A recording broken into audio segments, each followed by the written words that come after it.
पसीने पर हक हो सरमायादारी का, क्यों अपने खून पसीने पर हक हो सरमायादारी का, क्यों अपने खून पसीने पर हक हो सरमायादारी का। मजदूर की मेहनत पर अब हम मजदूर का कब्जा मांगेंगे, एक बाग नहीं एक खेत नहीं हम सारी दुनिया मांगेंगे। भारत में उदारीकरण की नीति को कब अपनाया गया? भारत में उदारीकरण की नीति को वर्ष 1991 में अपनाया गया। फोर्ड मोटर कंपनी किस देश की है और इसका प्रसार विश्व के कितने देशों में है? फोर्ड मोटर कंपनी अमेरिका की है और इसका प्रसार विश्व के 26 देशों में है। बहुराष्ट्रीय कंपनी किसे कहते हैं? जो कंपनी एक से अधिक देशों में उत्पादन पर नियंत्रण और मालिकाना हक रखती हो उसे बहुराष्ट्रीय कंपनी कहते हैं। WTO का पूरा नाम क्या है? WTO का पूरा नाम वर्ल्ड ट्रेड ऑर्गेनाइजेशन, हिंदी में विश्व व्यापार संगठन है। संचार प्रौद्योगिकी में क्या शामिल है? संचार प्रौद्योगिकी में इंटरनेट, ई-बैंकिंग, ईमेल आदि शामिल है। विदेशी व्यापार क्या है? एक देश का दूसरे देश के साथ होने वाला व्यापार विदेशी व्यापार है। कर शुल्क क्यों लगाए जाते हैं? औद्योगिक विस्तार को रोकने के लिए कर शुल्क लगाए जाते हैं। मुक्त व्यापार किसे कहते हैं? दो देशों के बीच बिना किसी प्रतिबंध के होने वाले व्यापार को मुक्त व्यापार कहते हैं। श्रम कानूनों का लचीलापन क्या है? इसका अर्थ है श्रमिकों की नियुक्ति और वेतन के प्रावधानों का कंपनी की मर्जी के अनुसार होना। निर्यात से क्या अभिप्राय है? निर्यात का अर्थ है अपने देश से दूसरे देश को बेचे जाने वाले सामान को निर्यात कहते हैं। जैसे भारत दूसरे देशों को चावल भेजता है, यह भारत के लिए निर्यात है। आयात किसे कहते हैं? दूसरे देशों से अपने देश के लिए खरीदे जाने वाले माल को आयात कहते हैं। उदारीकरण का क्या अर्थ है? सरकार द्वारा व्यापार संबंधी अवरोधों या प्रतिबंधों को हटाने की प्रक्रिया उदारीकरण के नाम से जानी जाती है। न्यायसंगत व्यापार क्या है? ऐसा व्यापार जिसमें विकसित और विकासशील सभी देशों के लिए वैश्वीकरण के समान प्रावधान हो। भारत की बहुराष्ट्रीय कंपनियों के नाम बताइए। भारत की बहुराष्ट्रीय कंपनियों में टाटा मोटर्स मोटर गाड़ियाँ बनाती है, इन्फोसिस इंफॉर्मेशन टेक्नोलॉजी से संबंधित है, रैनबैक्सी दवाइयाँ बनाती है, एशियन पेंट्स पेंट बनाती है, सुंदरम फास्टनर्स नट और बोल्ट बनाती है। निजीकरण से क्या अभिप्राय है? वह प्रक्रिया जिसके द्वारा निजी क्षेत्र किसी सरकारी उद्यम का मालिक बन जाता है उसे निजीकरण कहते हैं। विश्व व्यापार संगठन क्या है? विश्व व्यापार संगठन एक ऐसा संगठन है जिसका उद्देश्य अंतर्राष्ट्रीय व्यापार को उदार बनाना है। यह अंतर्राष्ट्रीय व्यापार से संबंधित नियमों का निर्धारण करता है और इन नियमों का पालन करवाता है।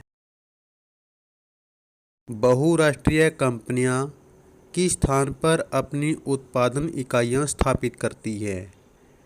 बहुराष्ट्रीय कंपनियां अपनी उत्पादन इकाइयां वहां स्थापित करती है जो स्थान बाजार के निकट हो, जहां कुशल और अकुशल श्रम उपलब्ध हो, जिस देश की सरकार की नीतियां कंपनी के हितों के अनुकूल हो। व्यापार अवरोधक किसे कहते हैं? विदेश व्यापार में रुकावट पैदा करने वाली व्यवस्थाओं को व्यापार अवरोधक कहते हैं, जैसे आयात कर लगाना। निवेश किसे कहते हैं? विभिन्न परिसंपत्तियों जैसे भूमि, भवन, मशीन व अन्य उपकरणों की खरीद में खर्च की गई मुद्रा को निवेश कहते हैं। अतीत में देशों को जोड़ने वाला मुख्य माध्यम क्या था? अतीत में देशों को जोड़ने वाला मुख्य माध्यम व्यापार था। वर्तमान समय में विभिन्न देशों को जोड़ने का मुख्य माध्यम क्या है? वर्तमान समय में विभिन्न देशों को जोड़ने का मुख्य माध्यम वैश्वीकरण है। वैश्वीकरण से किस वर्ग को नुकसान हुआ है? वैश्वीकरण से छोटे उत्पादकों को नुकसान हुआ है। बहुराष्ट्रीय कंपनियों का सबसे अधिक लाभ किसे हुआ है? बहुराष्ट्रीय कंपनियों का सबसे अधिक लाभ शहरी क्षेत्र के धनी उपभोक्ताओं को हुआ है। भारत में चीनी खिलौने लोकप्रिय क्यों हैं? चीनी खिलौने भारतीय खिलौनों की अपेक्षा सस्ते और बेहतर होने के कारण लोकप्रिय हैं। वैश्वीकरण के कारण विश्व किस में बदल गया है? वैश्वीकरण के कारण विश्व गांव में बदल गया है। वैश्वीकरण के उद्देश्य क्या है?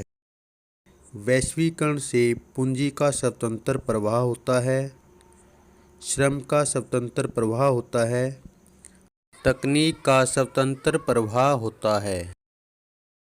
जुलाई 2016 के आंकड़ों के अनुसार विश्व व्यापार संगठन के सदस्य कितने हैं? जुलाई 2016 के अनुसार विश्व व्यापार संगठन के 165 सदस्य देश हैं। आधुनिक समय में कौन सी विचारधारा पाई जाती है? आधुनिक समय में वैश्वीकरण और उदारीकरण की विचारधारा पाई जाती है। पिछले 20-30 वर्षों में किसने भारत में अपने निवेश में वृद्धि की है? पिछले 20-30 वर्षों में बहुराष्ट्रीय कंपनियों ने भारत में अपने निवेश में वृद्धि की है। कल्याणकारी राज्य की अवधारणा का स्थान वर्तमान में किसने ले लिया है? कल्याणकारी राज्य की अवधारणा का स्थान वर्तमान में हस्तक्षेप राज्य ने ले लिया है। वैश्वीकरण के विपक्ष में तर्क लिखिए। वैश्वीकरण के नाम पर महाशक्तियां विकासशील राष्ट्रों पर अपनी शर्तें थोप रही है। वैश्वीकरण के नाम पर विकासशील देशों ने अपने ही लोगों का शोषण किया है। वैश्वीकरण ने धनवान, शक्तिशाली और विकसित राष्ट्रों द्वारा गरीब, कमजोर और अविकसित राष्ट्रों का शोषण को जन्म दिया है। वैश्वीकरण के परिणामस्वरूप सभी राष्ट्रों को समान दर्जा नहीं मिला है। वैश्वीकरण के नाम पर विकसित देश आर्थिक लाभ अर्जित कर रहे हैं। वर्ल्ड सोशल फोरम की 2001 में पहली बैठक कहाँ हुई?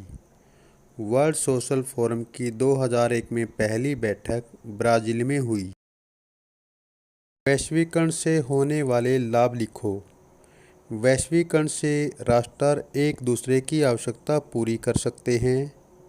वैश्वीकरण से नए रोजगारों के अवसर पैदा होते हैं। वैश्वीकरण संघर्ष और युद्ध की संभावनाओं को कम करता है। गरीबी को समाप्त करके आर्थिक संपन्नता स्थापित करने का प्रयास करता है। वैश्वीकरण से प्रौद्योगिकी व विकसित राष्ट्रों को मिलने की संभावना बढ़ जाती है। सही उत्तर चुनें। वैश्वीकरण के विगत 2 दशकों में द्रुत आवागमन देखा गया है। 2 देशों के बीच वस्तुओं, सेवाओं और लोगों का, देशों के बीच वस्तुओं, सेवाओं और निवेशों का, देशों के बीच वस्तुओं, निवेशों और लोगों का। उत्तर: देशों के बीच वस्तुओं, सेवाओं और निवेशों का।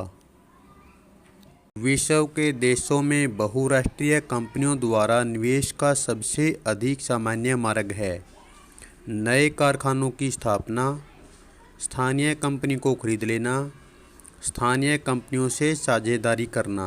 उत्तर, स्थानीय कंपनियों से साझेदारी करना।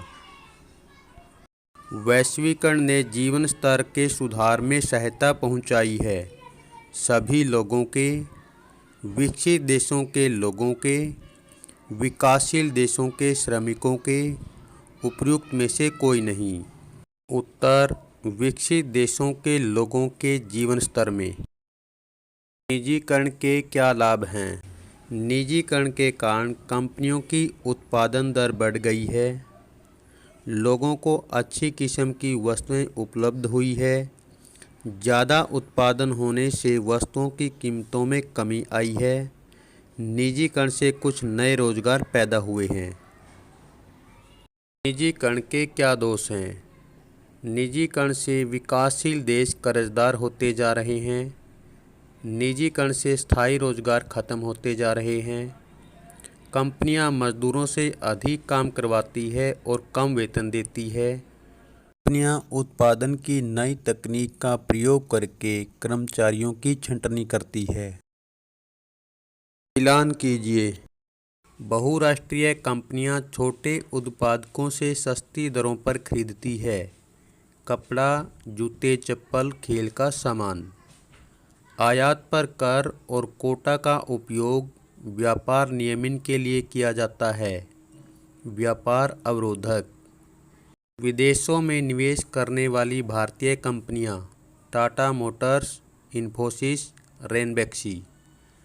आईटी ने सेवाओं के उत्पादन के प्रसार में सहायता की है। Call centre. अनेक बहुराष्ट्रीय कंपनियों ने उत्पादन करने के लिए निवेश किया है। मोटर गाड़ियों में। विश्व व्यापार संगठन की स्थापना कब हुई? विश्व व्यापार संगठन की स्थापना 1 जनवरी 1995 को हुई। वैश्वीकरण क्या है? विभिन्न देशों के बीच परस्पर संबंध और तीव्र एकीकरण की प्रक्रिया ही वैश्वीकरण है। नई आर्थिक नीतियों की मुख्य विशेषता क्या है?